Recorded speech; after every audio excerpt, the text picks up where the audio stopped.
warahmatullahi wabarakatuh. Saya Lailatul Nikmah akan menjelaskan tentang toleran menciptakan kedamaian serta fanatik penyeimbang sikap toleran. Yang pertama, saya akan menjelaskan tentang toleran menciptakan kedamaian. Toleran adalah sifat atau sikap suka menenggang atau menghargai, membiarkan, membolehkan pendirian atau pendapat, pandangan, kepercayaan, kebiasaan, kelakuan yang berbeda atau bertentangan dengan pendiriannya sendiri. Dengan kata lain, toleran yaitu memberi kebebasan kepada orang lain untuk bersikap atau berpendirian sesuai dengan keinginannya. Konsep dalam Islam yang paling dekat dari segi pengertian dengan konsep toleransi barat ialah tasamuh, yang berarti sikap pemurah, penderma, dan gampangan. Atau juga dapat diartikan dengan mempermudah, memberi kemurahan dan keluasan. Dalam konteks ibadah, tasamuh berarti memberi kemudahan dalam menjalankan kewajiban-kewajiban ibadah seperti sholat jamak qashar dalam perjalanan ataupun tayamum jika tidak dapat menemukan air untuk berwudu. Namun, dalam hal sosial, tasamuh akan sangat bermakna bagi kehidupan manusia karena kemudahan dan kebebasan diberikan kepada orang lain untuk berpikiran yang berbeda dengan pemikirannya, melaksanakan ibadah yang berbeda dengan ibadah yang dilakukannya, sehingga akan terjalin kehidupan yang harmonis dan saling menghargai dan menghormati satu sama lain. Yang kedua yaitu fanatik penyeimbang sikap toleran.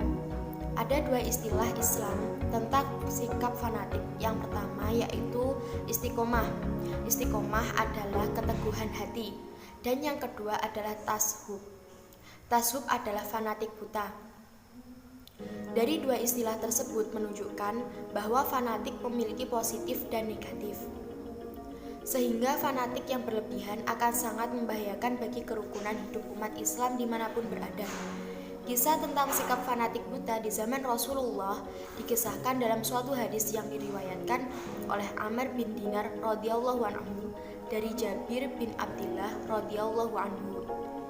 Beliau berkata, "Kunna ma'an nabiyyu sallallahu alaihi wasallam fi ghazati fakasa'a rajulun minal muhajirin rajulan minal ansar faqala al-ansari ya lal ansar wa qala al-muhajiru ya lal muhajirin faqala Rasulullah sallallahu alaihi wasallam ma balu da'wal jahiliyah qalu ya Rasulullah kasa'a rajulun minal muhajirin rajulan minal ansar faqala da'uha fa innaha muntinah, yang artinya yaitu dahulu kami pernah bersama Nabi Shallallahu Alaihi Wasallam di Ghaza.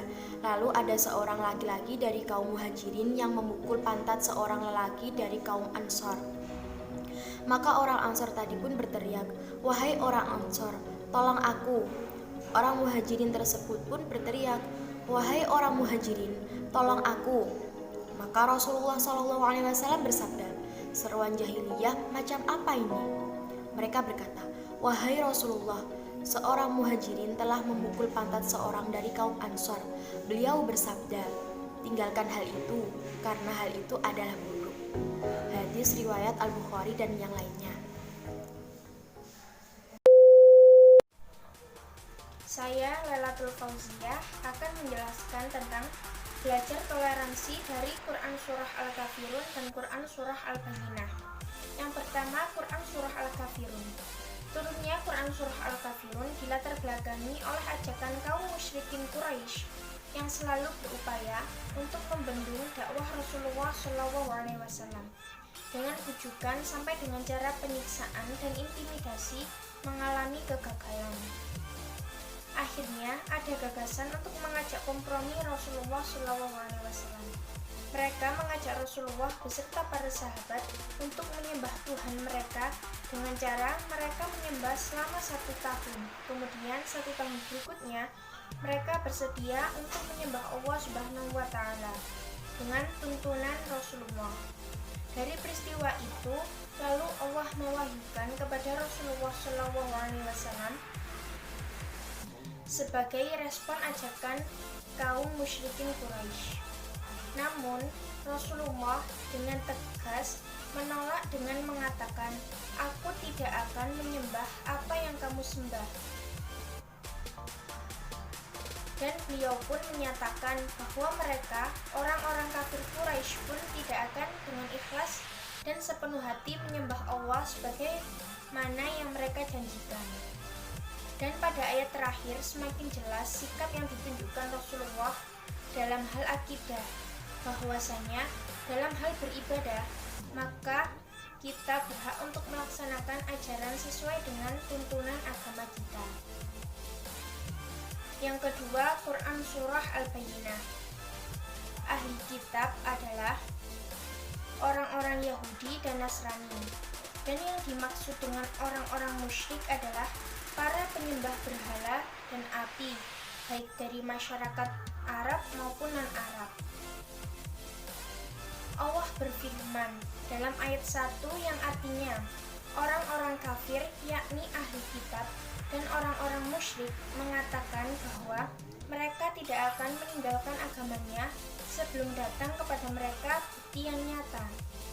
Kemudian Allah Ta'ala menafsirkan bukti tersebut melalui firman di ayat 2 yang berarti yaitu seorang Rasul dari Allah yang membacakan lembaran yang disucikan Al-Quran, yakni Muhammad SAW. Ayat 3 dalam surat ini dijelaskan oleh Ibnu Jarir At-Tabari, yakni di dalam lembaran-lembaran yang disucikan itu terdapat kandungan kitab-kitab dari Allah yang sangat tegak, adil, dan lurus, tanpa adanya kesalahan sedikit pun, karena ia berasal dari Allah. Ayat 6-8 menjelaskan balasan dan ganjaran bagi orang kafir ahli kitab dan juga orang-orang musyrik yang menolak kitab-kitab Allah yang diturunkan serta menentang nabi-nabi Allah yang diutus, bahwa pada hari kiamat kelak tempat mereka adalah neraka jahanam. Mereka kekal di dalamnya. Bismillahirrahmanirrahim. Assalamualaikum warahmatullahi wabarakatuh. Saya Muhammad Badri Saman dari kelompok 4 akan menjelaskan tentang selanjutnya, yaitu belajar hadis tentang toleransi. Rasulullah SAW meninggalkan mutiara indah dari kitab umat Islam setelah beliau wafat. Kita dapat mengambil hikmahnya dan mengenalkan sifat-sifat beliau dari peninggalan beliau. Itulah hadis yang keberadaannya yang dapat mendekatkan jiwa kita kepada beliau. Oleh karena itu, yang keberadaan yang mampu memperkuat wawasan keislaman yang telah kita pelajari dari Al-Quran, hadis, dan juga toleransi salah satu sifat unggul beliau pun dapat kita ketahui dari hadis. Maka kita lestarikan hadis ini dengan menghafalkan dan mempelajari isinya. Dari Ibnu, yaitu hadis berbuat baik kepada sesama, dari sahabat Ibnu Amr yang berbunyi an Abi Hurairah an Abi Amr an bin Amr radhiyallahu anhu anna Rasulullah sallallahu alaihi wasallam qala khairu ashabi 'inda Allahi khairuhum li sahibi wa khairu jiran 'inda Allahi khairuhum li jarihi. Akhrajahu Ahmad wa Tirmidzi wa Ibnu Hibban wal Hakim wal Baihaqi. Yang artinya dari Ibnu Amr radhiyallahu anhu, sesungguhnya Rasulullah SAW bersabda, sebaik-baik sahabat dari sisi Allah adalah yang paling baik di antara mereka terhadap sesama saudaranya, dan sebaik-baik tetangga di sisi Allah yang adalah yang paling baik di antara mereka terhadap tetangganya. Hadis riwayat Tirmidzi, hadis riwayat Ahmad atau Tirmidzi, Ibnu Hibban. Hadis selanjutnya itu Anas radhiyallahu anhu anna Rasulullah SAW qala wallahi nafsi jadi la yu'minu 'abdun hatta yuhibba li jari ma yuhibbu li nafsihi akhrajal muslimun wa Abu Ya'la, yang artinya dari sahabat Anas bin Malik radhiyallahu anhu, sesungguhnya Rasulullah SAW bersabda, demi Allah yang membawaku di tangannya, tidaklah beriman seorang hamba sehingga dia mencintai tetangganya sebagaimana dia mencintai dirinya sendiri. Hadis riwayat Muslim dan Abu Ya'la 2967. Mustahil ada seseorang yang mengatakan bahwa dia dapat hidup sendiri tanpa orang lain. Manusia juga adalah makhluk sosial yang diciptakan Allah, sehingga kehidupannya tidak akan lepas dari interaksi dengan orang lain, baik ayah, ibu, istri, anak, saudara, teman-teman, tetangga, dan relasi lainnya. Dalam berinteraksi, pergesekan akan sangat mungkin terjadi jika tidak diantisipasi. Hal ini dapat menimbulkan konflik dalam bertetangga. Misalnya, jika ada seseorang tidak berhati-hati dalam bersikap dan berucap,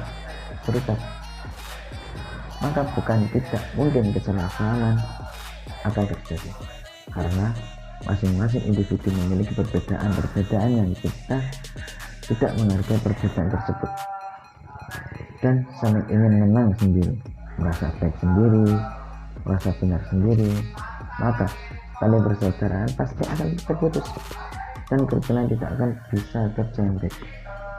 Kenapa?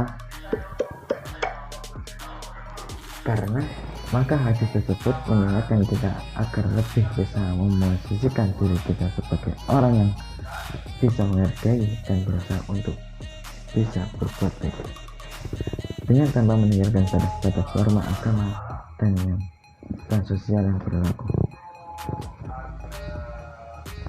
Baik, sesingkat-singkatnya, kurang lebihnya saya mohon maaf apabila apa yang saya sampaikan ada kekurangan baik kata atau perkataan. Saya dari pribadi dan mewakili kelompok saya, kelompok 4, kurang lebihnya saya mohon maaf sebesar-besarnya. Saya akhiri, wassalamualaikum warahmatullahi wabarakatuh.